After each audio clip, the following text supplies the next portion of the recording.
Welcome back to PAMAX Tactical. Today we're going to be going over the magnetic buffer system, or MBS, installation.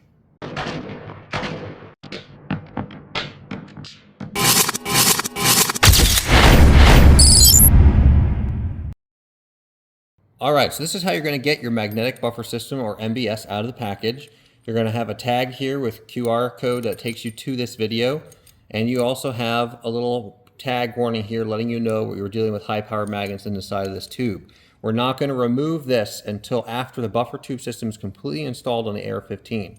So step number one is going to be removing the protective cap. And you'll see that all that recoil, which is under tension, that recoil system under tension, is contained behind that pin. So we're going to leave that locked in place until we finish the regular install. Step two is to make sure that your castle nut is going to be installed in the unit. Now we have a red one. Yours is going to come with a standard black one. This is just that we know which receiver we use for when we're testing has a regular or magnetic buffer system in it. Once that's installed on your system, you're going to go ahead and get that threaded into your lower receiver. Now, if you come over to here, you pay attention. You're going to have your spring and your buffer retainer. You're going to set that in place.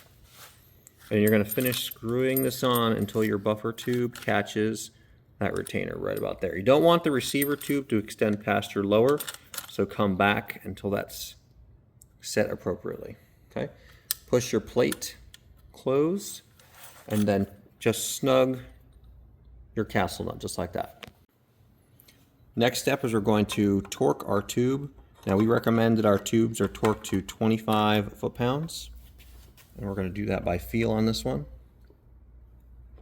It's about right there. Once that's finished up, feel free to go ahead and peen this. You can grab a punch and peen over the end plate to the castle nut, and that'll just prevent that castle nut from ever walking away on you.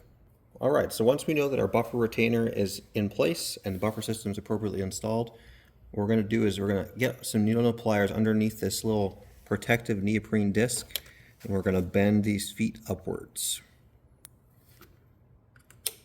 Go ahead and make sure you put these together. Make sure that they're completely straight. You can discard that washer. And when you're ready, you're going to pull your tab.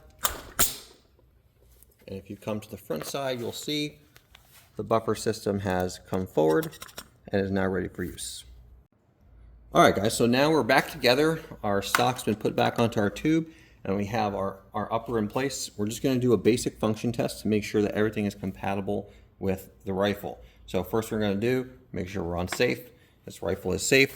We're going to charge our charging handle, and then you're going to manually want to make sure that your bolt catch locks. If your bolt locks to the rear, all your spacing is correct. Everything looks good. You can see the bolt carrier group is held to the rear. Go ahead and release it, and you guys are ready to rock and roll.